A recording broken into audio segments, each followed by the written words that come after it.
Welcome back to Find Your Alpha. On this week's video, we're going to take a little different approach. On this week's video, we're actually going to be going over a story from a woman who describes herself as a former feminist who regrets not getting married and having a family. And as you'll see as we get into this story, this woman had a great guy when she was in her early 20s. They had been together for some time. They were moving towards potentially getting married and having children, and were talking that way.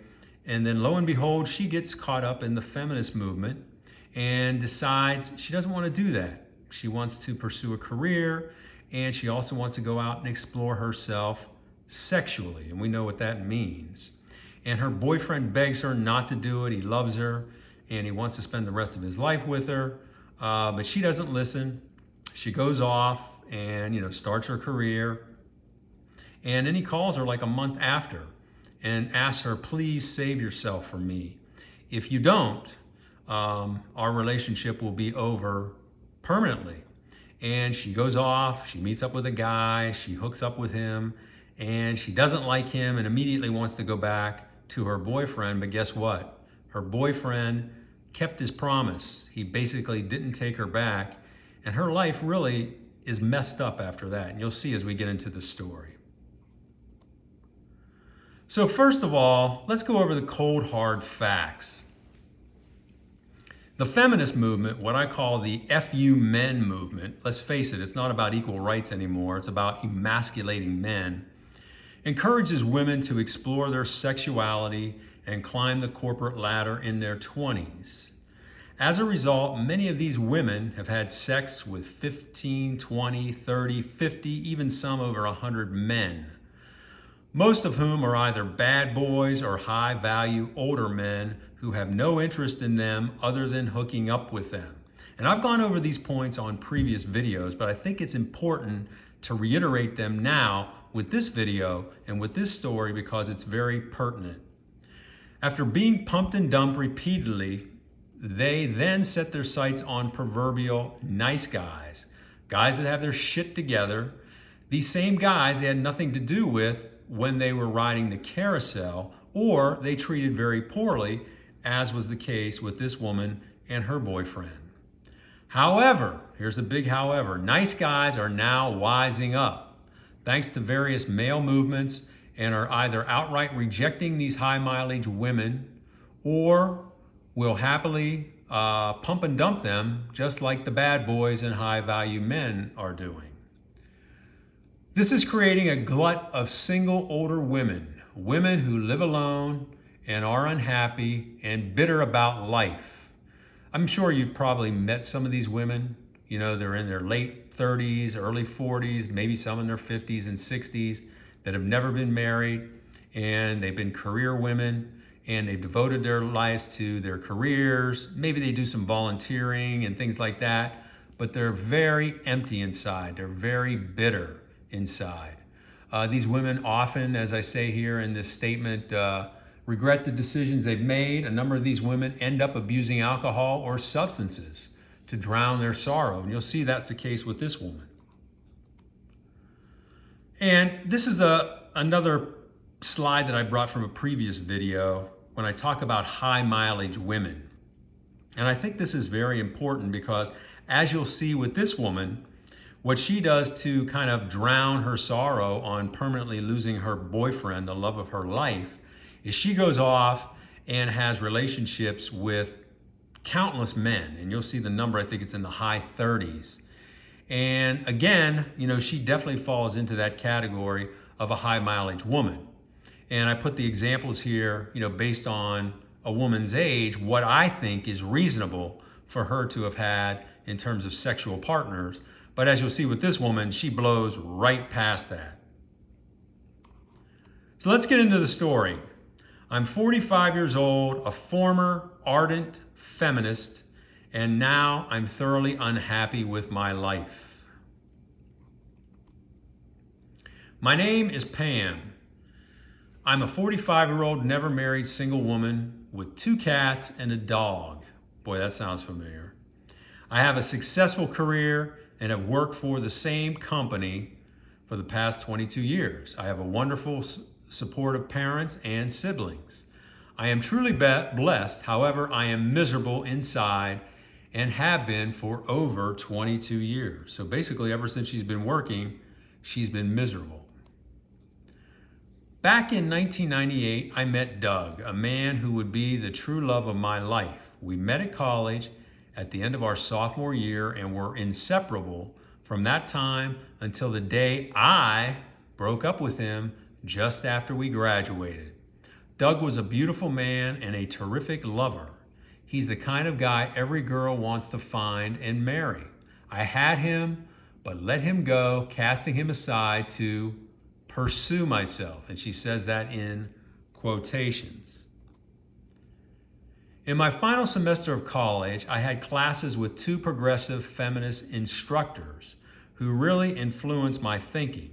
They encouraged me and other women to not get bogged down with a man and instead to explore yourselves from a career and relationship standpoint. We know what that means from a relationship standpoint. It's go out and have affairs with, any man that you want to. At first I was skeptical of this, but soon started buying into the thinking after my best friends, okay, now remember this, her best friends, because this will come back in the story, became ardent feminists. It was the worst mistake I ever made.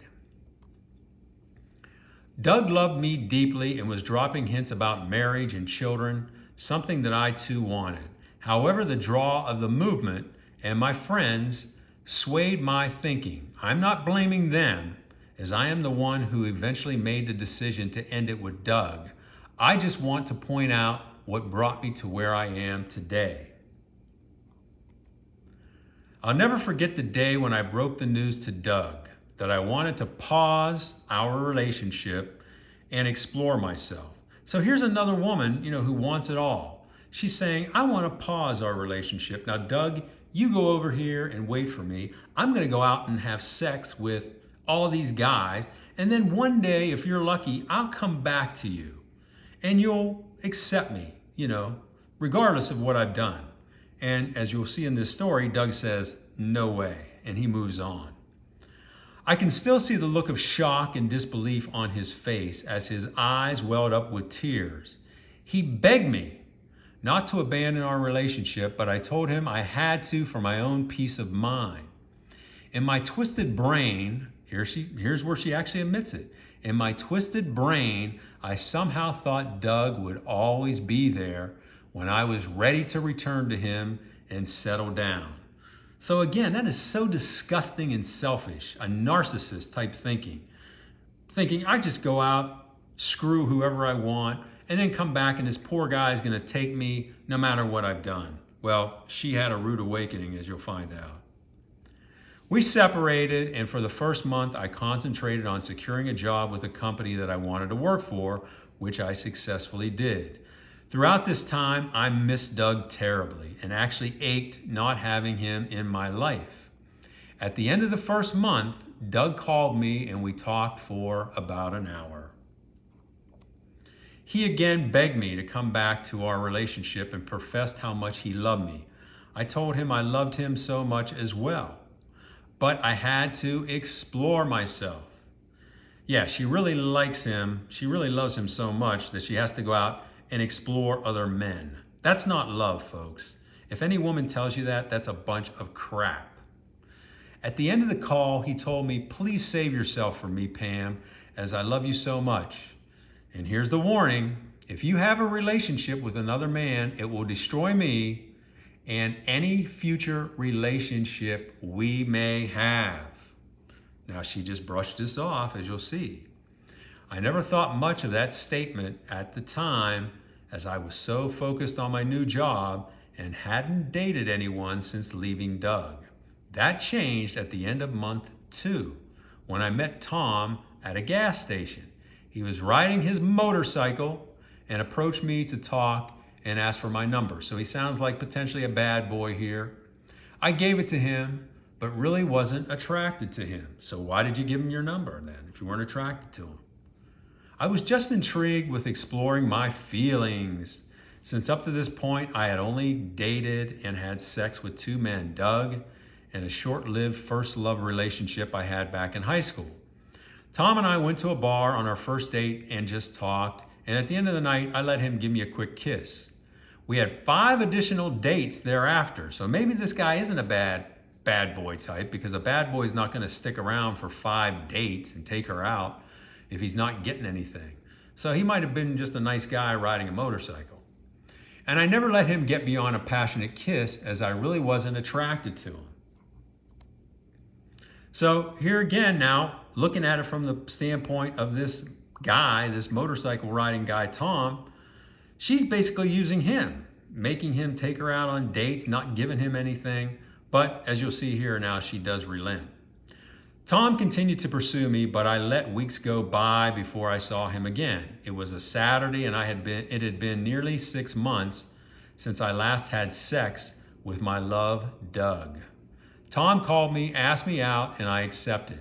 This time, I invited him to my apartment and let him go all the way. Though he was very kind to me, I felt nothing during and after our lovemaking session. All I could think about was Doug and comparing him to Doug while we were having sex. Doug was a beautiful, caring lover, while Tom seemed very inexperienced and selfish. He didn't smell the same, and I just didn't have any physical connection. That night after Tom left, I thought about Doug all night and how if he ever found out I was seeing another man, he'd have nothing to do with me. I thought I would just end things with Tom and go back to Doug, as I missed him so much. The next morning, Tom called and asked me if I'd like to go to Sunday brunch with him. He said he'd pick me up on his motorcycle and we could ride 30 minutes over to this new brunch spot in a neighboring town. I had nothing to do, so I accepted. It was about 1 p.m. when we arrived at the restaurant, and the place was busy. But we found a parking spot right in front. As we were dismounting the motorcycle and taking off our helmets, walking out of the front door was Doug and his parents. His parents didn't notice me, but Doug stared straight at me. When I saw him, I was startled, and I went to say something to him, but he quickly averted his eyes and walked away. Throughout the brunch with Tom, I was thinking only about Doug. After the meal, Tom wanted to take me on a ride out into the country, but I told him I wasn't feeling well and wanted to go home. When I got home, I called Doug's cell phone repeatedly and left him messages asking him to call me. He never did. See, the guy warned her up front, if you have relations with another man, we're over. It's done. She did, and now she's regretting it. As the ignored messages went on, I became more and more desperate to hear from him and started leaving messages about how much I loved him and wanted us to get back together, but Doug never responded. I continued calling him daily for the next 3 weeks, so she was stalking this guy and even sending him a heartfelt letter, but Doug never responded. One day, I went to call him and got a recording stating his number was no longer in service. I came to find out that he just moved to a city 50 miles away for a job and had also changed his phone number, likely to avoid getting called from me. I was crushed. I knew I had destroyed the man and any hope I had to rekindle our relationship. This guy, this Doug, was very principled. You know, you could say he had his alpha because he basically told her what the repercussions would be and he didn't back off on it. I give this guy a lot of credit. About 2 months after this, I found out from a mutual friend that Doug was dating again and was in love. My soul was destroyed. I again attempted to reach out to him. I found his new address and sent him another letter. He never responded. I eventually gave up, but fell into a deep depression and started drinking at night to ease my pain. So this is where her substance abuse, alcohol abuse starts. It started with 1 glass of wine, then 2, then 3, then a whole bottle some nights. I first drank at home, then started going out to happy hours at local restaurants. So you can see she's working all day, and then she's coming home and drowning herself in alcohol. But now she's saying, well, instead of just going home and drowning myself in alcohol, I'm going to go out to happy hours and start drinking there. This is where I also started my promiscuous phase. I was truly in a downward spiral after destroying my relationship with Doug. I had become a functioning alcoholic and used alcohol and sex in an attempt to fill the emptiness, but it did not work. A year later, I found out Doug had gotten married, and he was very happy. This sent me over the edge. He deserved a loving, loyal wife, but I was crushed. I, on the other hand, was drinking progressively more and now had been with 7 men sexually after Doug, with 4, listen to this now, 4 of them being one-night stands. I was disgusted with myself and very depressed. A year later, I found out Doug had his first child. I, on the other hand, was still drinking heavily and was now up to man number 15. 15, okay, in 2 years. My life was cascading out of control. The only balance I had was my job and my parents. My parents didn't know about my sexual escapades, but were very concerned about my drinking. Fast forward to today, Doug and his wife are happily married and have 2 beautiful children who are now well into their college years. I have followed their lives daily on his wife's Facebook account. Now that's a terrible thing for her to be doing. I mean, she's carrying a torch for this guy, but obviously there's no chance in hell she's ever going to have any kind of relationship with him. But yet she is so infatuated that she has to check this man's wife's Facebook account every day. For years she's been doing this, it looks like. That is just a sickness.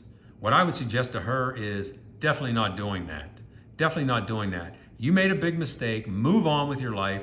Drop the alcohol, anything else you're doing. Drop the sexual addiction and get your life on track. Then you're going to be happy. But to keep doing what she's doing, drowning her sorrows in alcohol, having sex with all these guys, checking her old boyfriend's wife's Facebook account on a daily basis, you can see she's just totally spiraled out of control. I usually start my day checking her page to see what's new in their lives. I am obsessed with them as I compare their beautiful lives to my miserable existence. Since I broke up with Doug, my personal life has been a complete disaster other than my career and my loving family. I have had sexual relationships / encounters with 37 men. So she slowed down a little bit from those first 2 years, but 37 men, she's age 45 now, since that time, with nothing lasting more than a couple months. I also became an alcoholic, but quit drinking about 1.5 years ago after a turning point in my life, which I'll explain later. And you're gonna be shocked to see what this turning point is, or maybe you won't be shocked. I am now in Alcoholics Anonymous, and it is really helping me get back on track. So that's good for her. Listen to this now, guys. Listen to this. And this is another reason why you always have to wear protection when you're out with a woman, when you're having sex with a woman, both condoms and dental dams. I recommend that to every guy. The turning point in my life came 1.5 years ago when I was diagnosed with HPV, human papilloma virus. I obviously acquired the virus from one of my sexual partners, and it is impacting both my genital and oral cavities. So you want to feel sorry for her, but to be honest with you, you can't. I mean, she brought this on herself, having unprotected sex with all these guys. I mean, this is what it took though to straighten her out, but man, you talk about hitting bottom. I became so depressed and ashamed and thought about, I guess she says here, about ending it all. Since that time, I of course have stopped having sex. So for 1.5 years, she hasn't had sex. and made a commitment to get my life back on track. At that time, I also went cold turkey and stopped drinking alcohol and taking sleep aids. It's been a very difficult road, but I'm taking it one day at a time. I've also turned into the stereotypical never married 45-year-old woman and have adopted 2 cats and a dog. They, along with my parents, are helping me get through my depression and my sobriety. Now listen to this now. This is what I said up front. My former feminist friends all now have husbands and families. So she was the only one who basically got caught up in this feminist movement and stuck with it. And look where she is today. Her friends are all married. They're the ones who coaxed her to give up this Doug and get into this feminist movement. And look what it did to her. Now they're okay. They've got husbands, they got families. Looks like they're happy. She's miserable. It looks like I was the only one from our group to draw the short straw of life. My hope is one day, after my body is fully clear of the HPV and I have conquered my alcohol and pill demons, I can find a wonderful partner to spend the rest of my life with. I ruined the first half of my life, but I want to make the most of whatever years I have left. Good luck to everyone, Pam. And that's the end of the story there. So again, a lot of lessons to be learned, even though this story is told from the standpoint of a woman. You know, this just goes to show you what these movements, and I don't want to spell out this movement too much, the FU men movement, as I call it, what it does to the minds of these women. And it seems that every one of these women who have stuck to that, following the career path, not getting married, not having a family, it seems like every one of them ends up being miserable and alone in the end. So for all you women out there, I said this in previous videos, treat your body as the sacred temple that it is. Don't have sex with every man that you have an interest in. Reserve your body for those men that you really have a true love relationship with, a connection with, that you want to have a long-term relationship with. Once you go out there and you've had sex with multiple guys, you cannot pair bond. And guess what? Men are wising up now. Maybe 10, 15 years ago, you might have had a chance of getting a nice guy. But now guess what? The nice guys have wised up and they're not going to accept you. They're not going to marry you. They're not going to fix your life. It's up to you to do the right thing. So that's it for this week's video. I hope you enjoyed it. I hope you got something out of it. If you got any comments, leave those in the comments section. And please like, share, and subscribe to Find Your Alpha if you haven't already done so.